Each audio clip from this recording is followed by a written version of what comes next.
자, 이제 설교를 시작할 텐데요. 혹시 주보에 껴져 있는 마음으로 드리는 예배라는 간지가 껴 있을 겁니다. 그걸 준비하시고요. 주변에 보시면 의자에 볼펜이 끼워져 있을 거예요.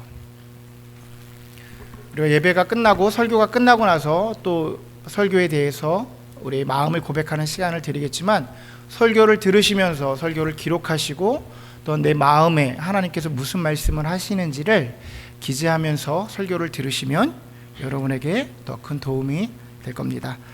지난주 수요일 날 우리가 수요 모임을 이제 마음으로 드리는 예배, 그러니까 내가 은혜 받은, 나에게 하나님께서 말씀하신 내용을 가지고 나누는 시간을 가졌습니다. 우리가 설교를 들으면서 그저 귀로 흘려 들을 때가 많이 있어요. 그렇지 않고 조금 더 집중하여서 설교를 듣는 훈련을 하도록 하겠습니다. 자, 설교를 시작하도록 하겠습니다. 오늘 저와 여러분이 나눌 말씀의 제목은 현실과 믿음이 충돌할 때라는 제목으로 말씀 나누도록 하겠습니다. 예수 믿는 사람이 내가 구원받은 사람인가를 확인할 수 있는 방법은 여러 가지가 있습니다.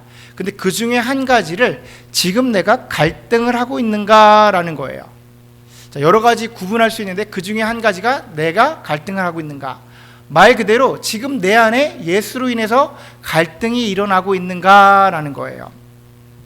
어떤 갈등을 말하는 걸까요? 그것은 예수님을 믿기 전에 나의 행동과 예수님을 믿은 후에 나의 행동 가운데에 생겨나는 갈등을 이야기합니다. 여러분, 갈등하고 계신가요? 갈등이 있으세요, 삶 속에? 쉽게 말하면요, 어떤 행동을 할 때 내가 예수 믿는 사람인데 이래도 되나? 라는 생각이 든다라는 것입니다.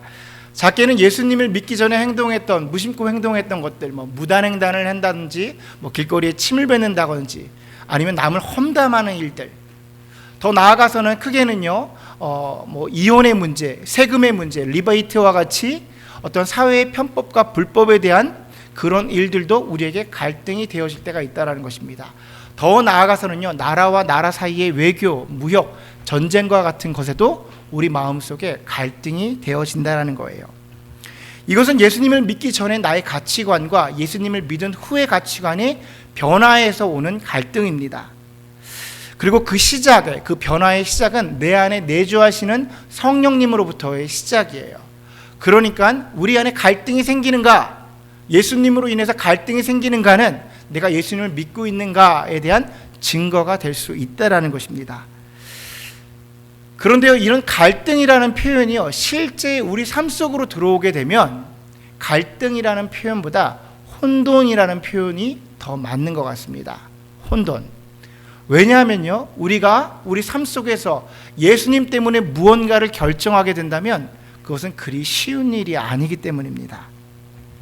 그것은 내가 가지고 있는 가치관과 예수님을 바라보는 현실의 믿음에 대한 가치관의 충돌입니다. 믿음과 현실이 충돌할 때 그것은 이미 갈등을 넘어서서 우리에게 어려움을 주는 혼돈과 어지러움이기 때문입니다. 이전 교회에서 사역을 하실 때 있었던 이야기예요. 이렇게 교회 사무실에 이제 제가 있는데요, 그 자리에는 저와 우리 청년을 담당하시는 전도사님이 같이 계셨습니다. 근데 한 자매가 들어오는 거예요. 청년 자매가 들어와서 청년 담당 전도사님한테 이렇게 질문을 했습니다. 뭐라고 질문하냐면, 전도사님이 아니고 일반 청년이라고 생각을 하고 제 질문에 대답을 해주셨으면 좋겠습니다. 라면서 질문을 시작을 했어요. 질문은 이런 거였습니다. 제가 어려서부터 가지고 있는 취미생활이 있는데 그 취미생활에 대한 특강이, 강연하는 특별 강사가 이번 주 토요일 날 오게 됩니다. 그런데 그 시간이 청년 예배 시간과 겹치게 되는 거예요.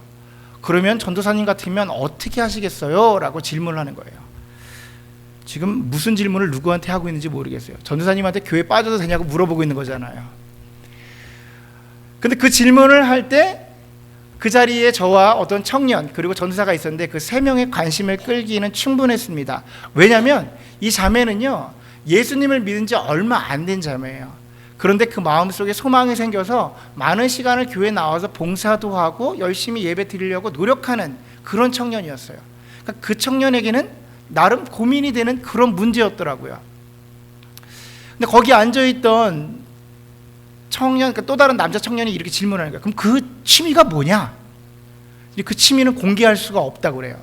근데 그 자매의 취미는 뜨개질이라는 걸 모르는 청년들이 다 알고 있었어요. 그러니까 뜨개질이 취미야. 그래서 뜨개질 강사가 와서 그걸 가르쳐 주겠다고 예배를 안 나가겠다는 거예요, 지금. 거기 있는 청년 오빠가 이런 얘기를 하더라고요.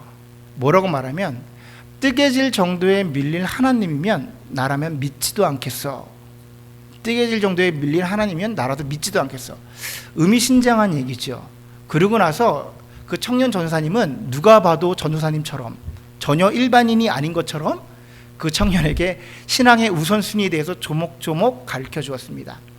꼭 들어야 할 얘기를요, 우선순위를 조목조목 가르쳐 주었지만 제가 보기에 그 자매는요, 잘 마음속에 들어오는 것 같지가 않았어요.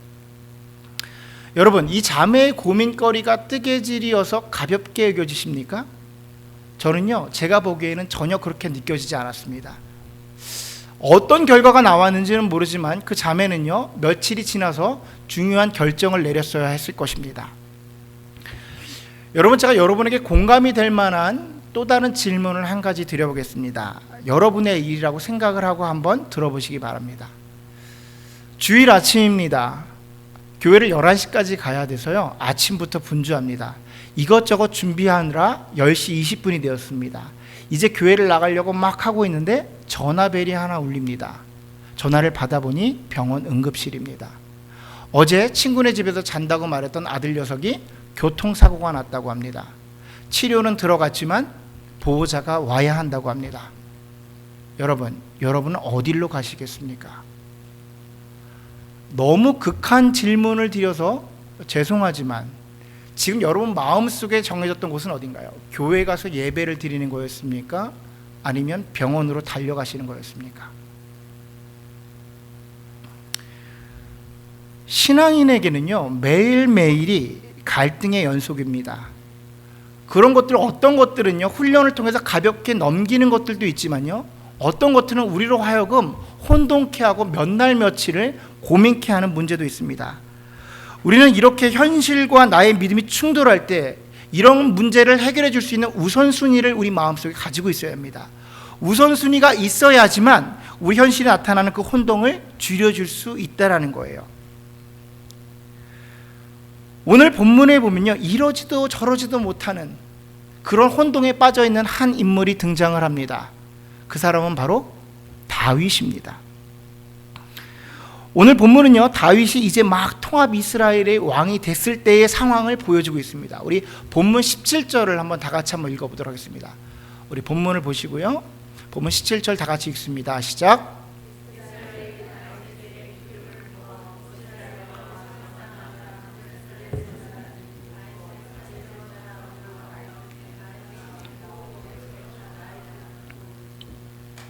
아멘. 자, 읽은 내용과 같이 지금 다윗이요, 이스라엘의 왕이 되었다는 소문을 듣자마자 블레셋 사람들이 다윗을 찾으러 왔다고 그래요. 이건 무슨 말이면 전쟁을 하러 왔는데 유독 다윗을 죽이겠다고 지금 온 것입니다. 왜 블레셋이 다윗이 왕이 되자마자 전쟁을 하였냐면요, 다윗은 전쟁에 능한 사람이었기 때문이에요. 성경의 기록만으로요, 패배가 없는 용장입니다. 그의 시작부터 13살 소년 때부터요, 블레셋 최고의 장수였던 골리앗을 쓰러뜨린 사람이에요. 블레셋 입장에서 말한다면요, 최고의 견제 대상이에요. 그를 죽여야만 하는 그런 사람입니다. 지금은 막 사울 왕으로부터 왕권을 이어받아서 이스라엘의 국정이 어지럽지만 이스라엘이 시간이 지나서 군세력이 안정화되면요, 블레셋 정도의 나라는 상대가 되지 않는 그런 나라입니다. 그러니까 혼란스러울 때 선제 공격을 해온 거예요. 그런데 지금 이 상황이 어느 정도 긴박했냐면요, 르바임 골짜기까지 지금 적의 군사가 꽉 찼대요. 르바임 골짜기까지 꽉 찼대요. 그러니까 우리가 르바임 골짜기가 어딘 줄 알아야겠죠. 지도를 보도록 하겠습니다. 지금 보고 있는 지도가 이스라엘이 있는 지중해의 지도예요. 이스라엘은 바로 여기 있습니다. 한 번 더 커서를 눌러주세요. 지금 별표가 반짝이는 데 있죠. 여기가 이스라엘이에요. 자, 이렇게 많은 열국 중에서 가운데 아주 조그만 나라입니다. 자, 이 지도가 이스라엘을 확대한 지도예요. 이 지도 많이 보셨죠? 이스라엘이 얼마나인 줄 아십니까? 많은 분들이 이스라엘에 대해서 얘기를 많이 들으시는데요, 이스라엘이 실제로 얼마나인지 몰라요. 이스라엘은요, 우리나라의 5분의 1 크기입니다. 이스라엘은 우리나라의 5분의 1, 정말 작죠? 우리나라로 말하면요, 경상북도보다 조금 큰 나라예요. 경상북도보다 조금 큰 지역을 가지고 있습니다. 자, 이스라엘 지도 속에 그 성경에 있는 모든 역사가 다 들어가 있는 거예요. 이스라엘 지도 한번 보여주세요. 자, 이 안에서요, 지금 다윗이 있는 예루살렘이 바로 여기입니다. 커서 눌러주세요. 그리고 블레셋은 여기예요. 그리고 우리가 오늘 알아야 되는 르바임 골짜기는 바로 가운데 별표 반짝이는 저것이 르바임 골짜기예요. 어디 있냐면요, 예루살렘으로부터 남서쪽 5km 있는데, 그러니까 베들레헴 바로 옆에 르바임 골짜기가 있는 거예요. 자, 우리가 이해하기 편하게 제가 지명으로 얘기해 드릴게요. 지금 전쟁이 벌어지는 상황인데 블레셋이 어디냐면요, 우리로 기준으로 여기가 만약에 예루살렘 성이다, 지금 다윗이 있는 우리 교회가 예루살렘 성이다 하면 블레셋은 어디냐면 포트리가 블레셋이에요 지금. 근데 블레셋에서 어디까지 내려왔느냐, 메타천까지 오신 거예요. 지금 군사를 가지고 메탄처까지 온 거야. 그래가지고 지금 요새처, 그러니까 어디로, 요새로 다윗이 요새로 가서 지금 그 군사들을 본 데가 있잖아요. 거기가 어디냐면 바로 지금 중부 에디슨. 교회에서 중부 에디슨 얼마나 걸리죠? 얼마 안 걸리는 거래요. 거기까지 지금 군사를 가지고 온 상태라는 겁니다. 여러분, 제가 지명으로 여러분들이 이해 쉽게 하기 위해서 지명을 말씀드렸는데요, 지금이 어떤 상황이라고요? 블레셋 사람들이요, 다윗 왕뿐만 아니라 백성들을 죽이겠다고 지금 무기를 들고 코앞까지 와 있는 전시 상황이라고요. 여러분, 이런 상황을 맞이한 다윗의 마음은 어땠을까요? 딱 이 상황이 딱 정했을 때 다윗의 마음속에 어떤 마음이 들었을까요? 아마도요, 전쟁터로 바로 달려 나가고 싶었을 것입니다. 막 뛰쳐나가고 싶었을 거예요. 왜냐하면 다윗은 전쟁에 능한 사람이었다니까요.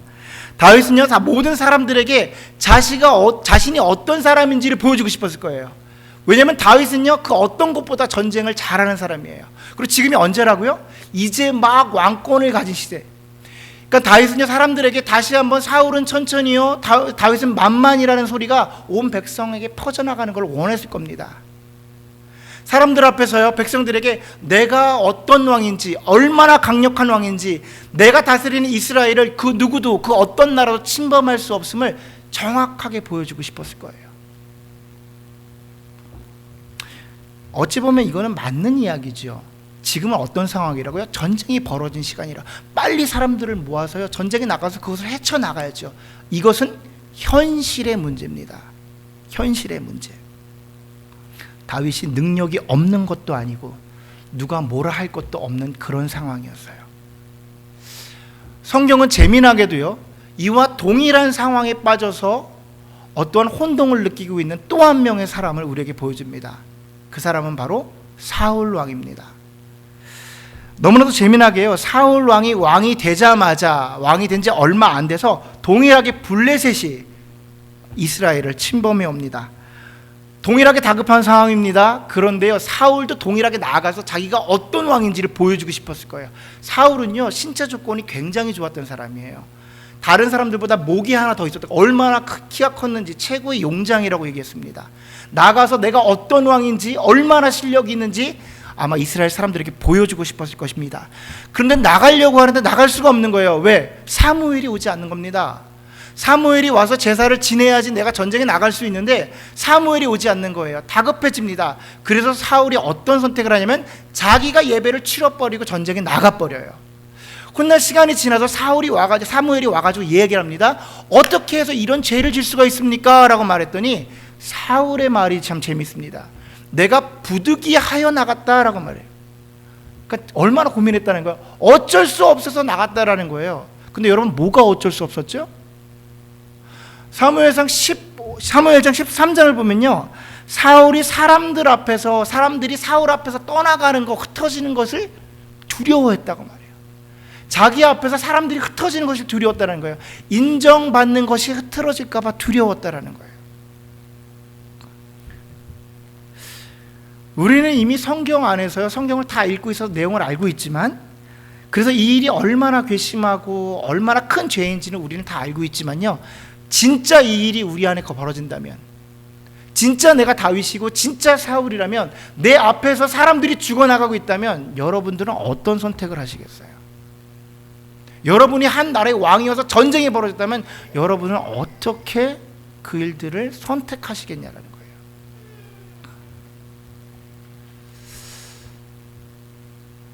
저는 학창시절에요, 고등학교 다닐 때요, 굉장히 멋있는 청년이었습니다. 제가 생각해도 저는 정말 멋있는 청년이에요. 당황하시는 분이 몇 분 있는데 제 얘기하고 있는 거 맞습니다. 저는요, 고등학교 다닐 때 고3 때요, 오토바이를 타고 학교를 통학을 했어요. 당시에 좀 논다 그러는 친구들은요, 짜장면 배달 오토바이를 타는 거예요. 좀 더 잘 나가고 논다 그런 친구들은 오토바이 뒤에 뒷좌석을 쫙 올려가지고 쇼바를 올려가지고 확 요란스럽게 타고 다니는 그런 친구들이었어요. 하지만 제 오토바이는요, 구형 발칸 마우라가 2개가 달려서, 그러니까 배기통이 2개가 달려가지고 지금 미국은 막 하레이 데이비스처럼 다다다다다다 그런 거 타고 그런 오토바이를 제가 타고 다녔어요.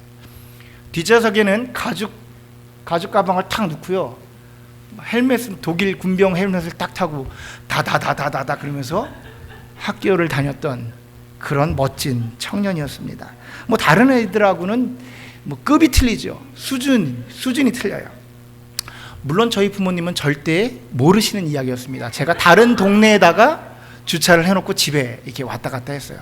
물론 우리 동네의 야채 가게 아줌마가 저희 어머니에게 제보를 했어요. 비슷한 사람이 오토바이를 타고 다닌다. 하지만 저희 어머니로서는 상상도 할 수 없는 이야기이기 때문에 쉽게 넘길 수가 있었습니다.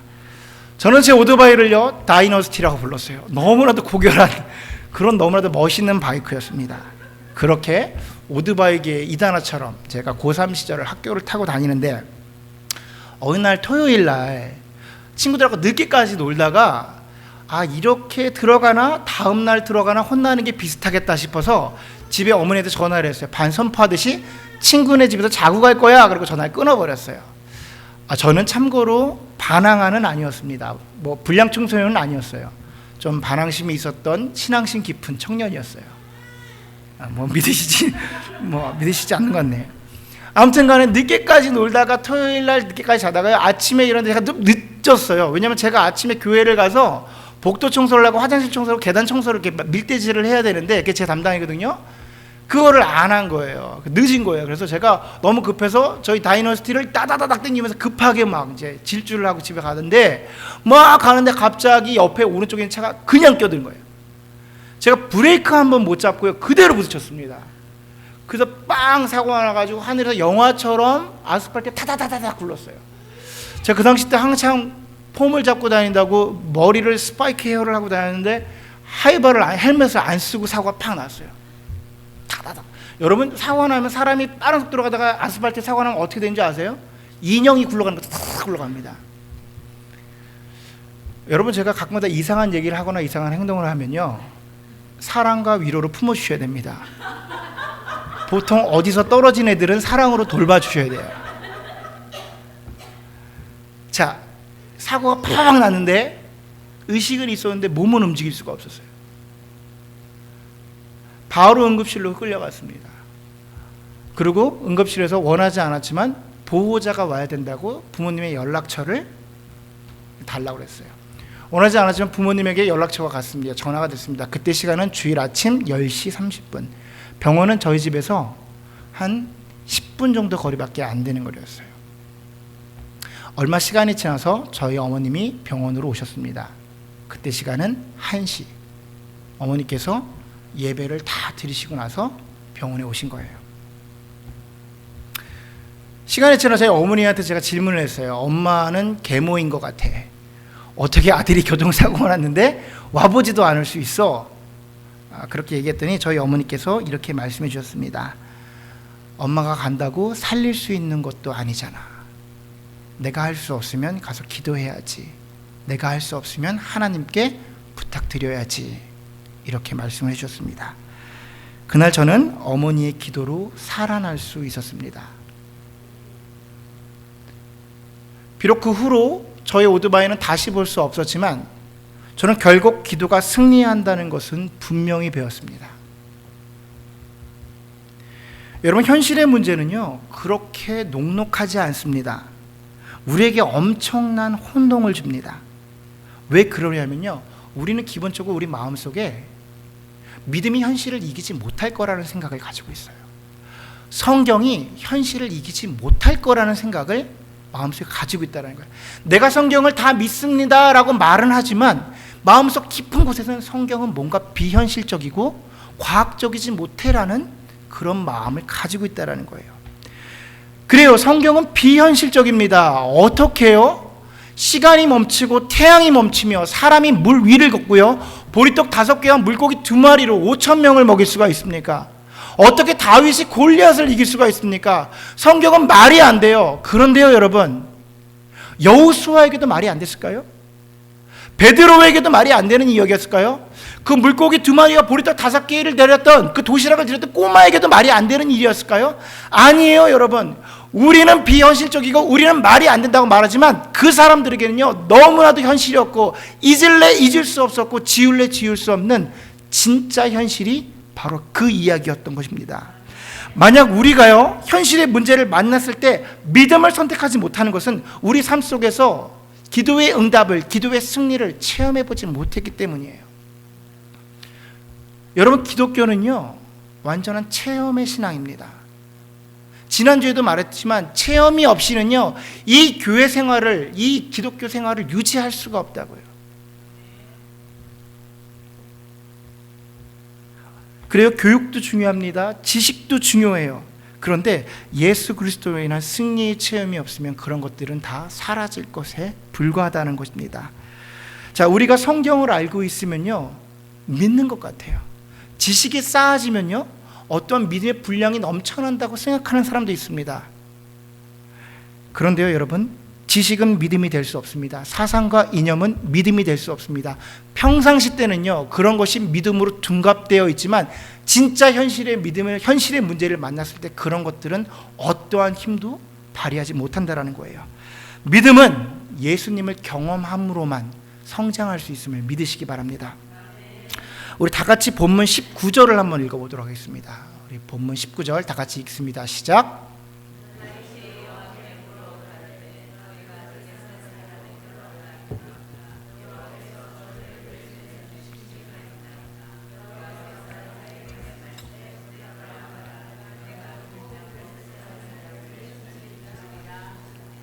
아멘, 아멘. 자, 19절을 보니까 다윗의 특이한 행동이 하나 나옵니다. 다윗이 물어 가로되, 개역 성경에는 여쭈어 가로되라는 표현이 나와요. 자, 여쭙다의 히브리 원어를 보니까 사엘이라고 썼습니다. 영어로 말 표현하자면 ask예요. 뭐냐면 묻다라는 겁니다. 신학적인 의미로 기도하다, 간구하다라는 표현을 가지고 있습니다. 무슨 소리냐면요, 지금 다윗이 하나님께 제가 나갈까요? 이 일을 어떻게 할까요? 하고 물어봤다라는 거예요.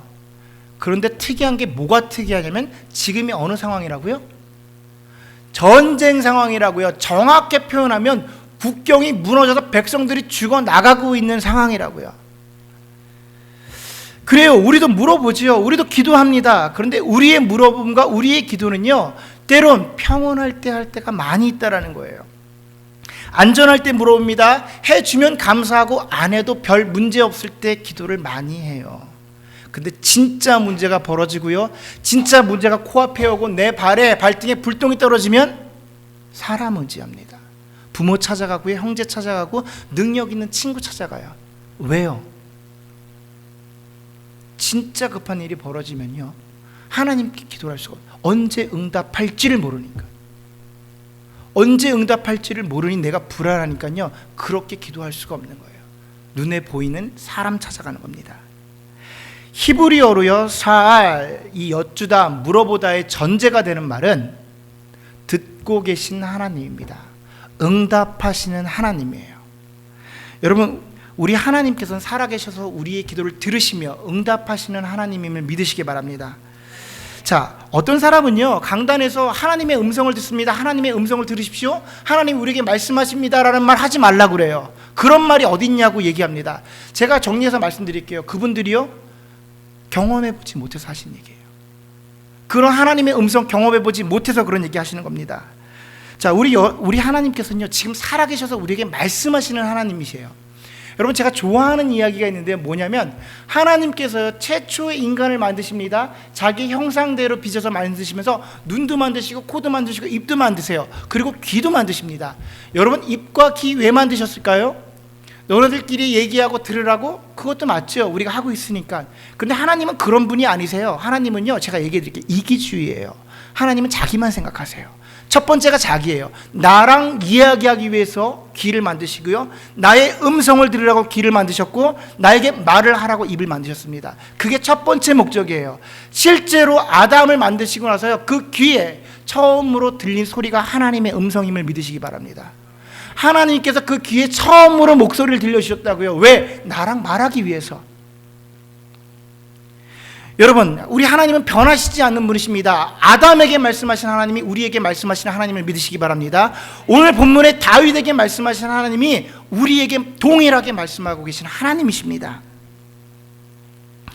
그러면 다윗은 어떻게 이런 상황 속에서 물어보고 또한 그 대답을 기다릴 수 있는 그런 사람이 될 수 있었을까요? 그래요, 물어볼 수 있습니다. 누구나 물어볼 수 있지만 누구나 대답을 기다릴 수 있는 것은 아닙니다. 대답을 기다리면은 확신이 필요합니다. 그리고 믿음 없는 확신은 존재할 수가 없습니다. 질문을 정리해서 다시 말씀드릴게요. 어떻게 다윗은 이런 믿음을 소유할 수 있었을까요? 그것은 앞서 말씀드린 대로 다윗은 응답하시는 하나님을 수없이 많이 경험했기 때문입니다. 응답하시는 하나님을 수없이 많이 경험했기 때문이에요. 자, 2002년도 한번 떠올린 게 뭐죠? 2002년도 월드컵. 우리 민경자매가 몇 년생이에요? 2002년도 때 몇 살이었어요? 12살. 언젠가 저의 설교가 이렇게 예화가 업그레이드 돼야 되는데 2002년도에 항상 머물러 있네요. 2002년도 월드컵 때 우리나라는 4강 신화를 이뤘습니다. 4강에 들어갔어요. 전문가들은요, 대한민국에 다시 오지 못할 영광이라고 말해요. 다시 이루지 못할 거다. 그런 일은 없을 거다. 정말 엄청난 일이 벌어졌죠. 기억이 나시죠? 자, 그런데 2001년도에 우리나라 대표팀은 어땠을까요? 2001년도에 우리나라 대표팀 정말 오합지졸이었어요. 자기들도 16강에 갈 수 있을지 없을지 확신이 없고 그저 한번 갔으면 하는 꿈의 대상이었던 그런 아시아의 약체팀이었습니다. 우리나라 대표팀이 거스 히딩크라는 명장을 영입하게 돼요. 자, 많은 사람들이 기대를 하게 됩니다. 그리고 거스 히딩크가 여러 번의 평가전을 치러요. 근데 평가전에서 다 패배를 합니다. 사람들이 의심이 차기 시작하는 거예요. 대표팀도 의심하고 이제 거스 히딩크까지 의심을 하게 되는 거예요. 그런 상황에서 히딩크가 기자들을 모아놓고 이제 인터뷰를 합니다. 뭐라고 말하면, 우리나라 대표팀은 이기는 연습을 해야 할 것 같습니다. 이겨본 경험이 없어서 이기는 법을 모르는 것 같습니다. 이거 아주 명언이었어요. 이기는 경험이 없어서, 이겨본 경험이 없어서 이기는 법을 모르는 것 같습니다 라고 얘기했어요. 그러고 나서 그 후에 평가전을 치르는데요, 정말 약체 국가들을 불러요. 그리고 막 대학팀하고 국가대표팀이 치르고요, 뭐 실업팀하고 국가대표팀이 경기를 합니다. 이기겠죠. 이기고 나서 월드컵이 시작하기 직전에 스코틀랜드, 잉글랜드, 프랑스를 불러서 착착착 다 이겨버립니다. 그리고 나서 그때에 이미 히딩크와 국가대표 선수들은요, 그 안에 16강에 갈 것을 확신했다고 말해요. 무슨 얘기죠? 이겨본 경험을 해보니까 이기더라는 거예요. 여러분, 다윗이 하나님의 대답을 기다리는 믿음은요, 하루아침에 생기지 않았습니다. 다윗의 시작은요, 골리앗을 쓰러뜨린 시점이 아니었어요. 골리앗을 쓰러뜨리기 전에 다윗은 이미 자기에게 응답하시는 하나님을 수도 없이 경험했습니다. 그의 삶 속에서 아주 작은 승리들이 쌓아가기 시작했다는 거예요. 양을 치던 목동 때에 이리와 그 사자의 발톱에서 자기는 어떠한 능력도 없지만 하나님께 간구했더니 그런 것들에서 승리하는 경험을 하게 됩니다. 곰의 위협에서 자기의 능력이 아닌 하나님의 능력으로 그것들을 이겨내는 그런 응답해 주시는 하나님을 경험하게 돼요. 그런 작은 기도의 응답들, 기도의 승리들이 쌓이고 쌓여서 골리앗 앞에 나아가게 됩니다. 골리앗이 겁이 줄 때요, 그 누구도 앞에 나아가지 못했지만 13세 소년인 다윗이 골리앗을 해결하러 나아갑니다. 무엇이 그를 그렇게 할까요? 사자를 이겼던 그 믿음이 이제 골리앗을 이기는 믿음으로 확장돼 버리는 거예요. 골리앗을 쓰러뜨리는 그 믿음의 다윗이요, 이제는 더 그 믿음으로 원수를 사랑하는, 무엇이면 사울을 죽이지 않고 그의 옷자락만 베어버리는 그 믿음의 단계까지 나아가게 되었다는 것입니다. 그러고 나서 시간이 지나 오늘처럼 어떠한 급한 일이 벌어지더라도 하나님에게 그 응답을 구하는 믿음의 대가가 되었다라는 거예요. 여러분, 이 자를 통해서 여러분에게 권면드리고 싶습니다. 여러분, 아주 작은 기도부터 응답받는 훈련을 하십시오. 나의 아주 작은 기도가 응답될 때까지 열심히 기도하십시오. 그리고 그 응답으로 더 큰 기도를 주님께 드려보십시오. 우리의 믿음이 성장되고 확장되어서 하나님이 기뻐하시는 그런 믿음으로 나아갈 것입니다. 또한 그러므로 승리를 확신함으로 더 큰 기도로 더 큰 믿음을 소유할 수 있게 될 것입니다. 여러분, 말씀을 마치면서요, 제가 몇 해 전 젊은 부부들 목장을 인도했었는데 그 목장을 인도하면서 나누었던 설문조사를 여러분한테 한번 읽어드릴게요. 자, 친한 친구 아들이 돌잔치가 주일과 겹치면 당신은 어떻게 하겠습니까? 대답: 내 아들 돌잔치에 왔으면 주일이어도 돌잔치에 나간다. 주일 예배 시간에 직장 상사가 등산을 가자고 하면 어떻게 할 것입니까? 최대한 안 가려고 해보지만 상사가 똘끼가 있으면 같이 등산을 간다. 주일에 믿지 않으신 시어머니가 집에 오시면 어떻게 할 겁니까? 대답: 무조건 집에 있는다. 우리는 웃을 수도 있지만 처음 예수를 믿으시는 분들에게는 이 일은 보통 일이 아니에요. 정말 고민해야 되는 일이고 아마 현실에서 충돌이 일어나는 일일 것입니다. 중요한 것은 거기에 머물러 있는 신앙인이 되는 것이 아니라 그런 것들을 넉넉히 이겨낼 수 있는 신앙인이 되어지는 것입니다. 먼저는 아무리 작은 기도라도 그 기도의 제목에 응답하시는 하나님을 경험하시길 바랍니다. 그 후에 우리는 분명 더 큰 기도를 하나님께 드릴 수 있을 것입니다. 자, 로마서 1장 17절을 보면요, 복음에는 하나님의 의가 나타나서 믿음으로 믿게 이르게 하나니 기록된 바 오직 의인은 믿음으로 말미암아 살리라 함과 같으니라 라고 기록되어 있습니다. 우리의 믿음이 더 큰 믿음으로 인도한다라는 뜻입니다. 믿음이 믿음으로 인도한다는 거예요. 자그마한 승리가 진정한 승리로 우리를 인도한다는 이야기입니다. 바라기는 이 자리에 계신 모든 분들이 작은 승리를 경험함으로 생겨난 그 믿음을 가지고 더 큰 믿음을 이루는 귀한 의인과 같은 삶을 사시기를 간절히 소원합니다. 아멘. 우리 다 같이 찬양 한번 부르시고 함께 기도하는 시간 갖도록 하겠습니다.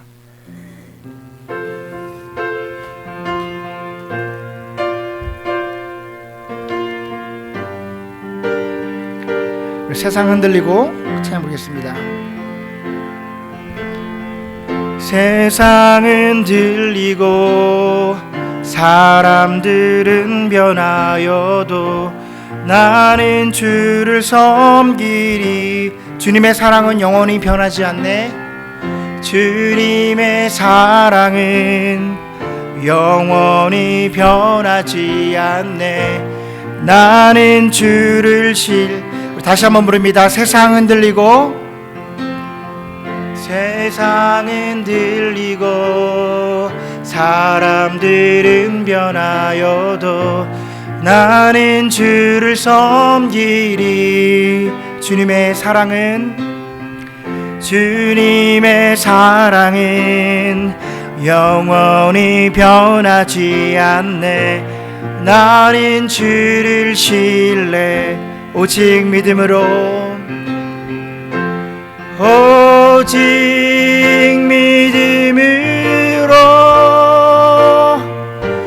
믿음으로 내가 살리라. 오직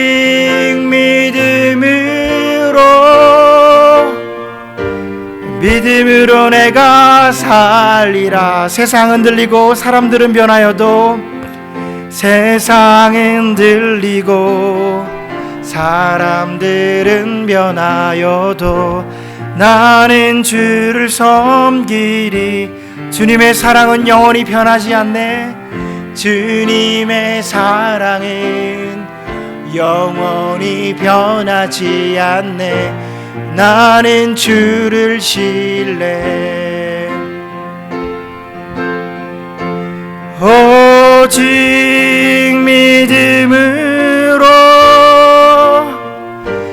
믿음으로 내가 살리라. 오직 믿음으로 내가 오직 의인은 믿음으로 말미암아 살리라. 오직 의인은 믿음으로 말미암아 살리라. 오직 의인은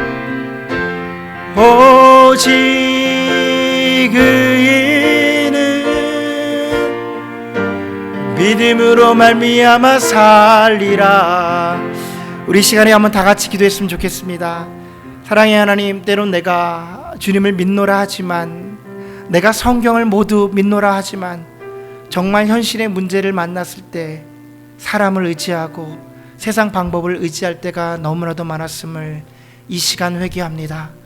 아버지여, 우리를 불쌍히 여겨주시고 이런 연약함을 불쌍히 여겨주셔서 진정으로 이 시간 가운데 다시 한번 다짐하고 주님을 선택하겠습니다. 주님으로 나아가겠습니다. 주님이 나의 주여 우선순위입니다를 고백하고 나아갈 때에 주님, 우리가 주님의 귀한 기쁨 되게 하여 주옵소서. 우리를 그 길 가운데에 승리로 인도하게 하여 주옵소서. 주님, 우리가 때론 허망한 기도를 드릴 때가 너무나도 많지만 작은 기도부터 승리함으로 더 큰 기도를 주님께 드릴 수 있는 그런 믿음으로 믿음에 이르는 의인 되게 하여 주시옵소서. 우리 시간 다 같이 한번 한 목소리로 기도하도록 하겠습니다. 사랑의 하나님 아버지, 이 시간 나의 작은 기도를 주님께 드립니다. 아버지여, 나의 부족함을 용서하여 주시고, 아버지여, 내가 세상의 방법을 따랐던, 세상의 가치를 따랐던, 또한 그런 것들을 의지했던 것들을 이 시간 용서하여 주시옵소서. 주님께 구하오니 주님 용서하여 주시고, 주님은 주님을 믿는 그 믿음으로 다시 한번 주님께 나아갈 수 있도록 인도하여 주시옵소서. 부족합니다. 매번 나의 선택은 세상일 때가 있고 나의 구습일 때가 너무나도 많습니다. 하나님, 저희를 긍휼히 여겨주시고 내가 다시 한번 다짐하며 주님을 선택할 때에 아버지여, 나의 가치관과 나의 이념으로 끝나는 것이 아니라 나의 작은 승리들이 주님을 더욱더 간절히 부르며 강력하게 부를 수 있는 믿음의 사람으로, 의인으로 주여 나아갈 수 있도록 인도하여 주시옵소서. 이 시간 주님을 부를 때에 주님 그렇게 응답하여 주시고 우리 가운데 그렇게 강하게 역사하여 주시옵소서. 사랑의 하나님 아버지, 감사합니다. 귀한 성령 주님의 말씀 우리에게 허락해 주심을 감사드립니다. 믿음과 또한 우리 현실의 문제가 충돌할 때 우리 마음속에 나의 방법은 예수 그리스도라 고백할 수 있는 주님의 귀한 백성 될 수 있도록 인도하여 주옵소서. 나의 작은 기도가 주님 앞에 응답되기를 소원합니다. 끝까지 응답될 때까지, 그런 경험이 쌓이고 쌓일 때까지 주님을 붙잡을 수 있는 주님의 귀한 백성 되게 인도하여 주시옵소서. 주님께서 함께 하실 것을 믿으며 이 모든 말씀 살아계신 예수님의 이름으로 기도드렸습니다. 아멘.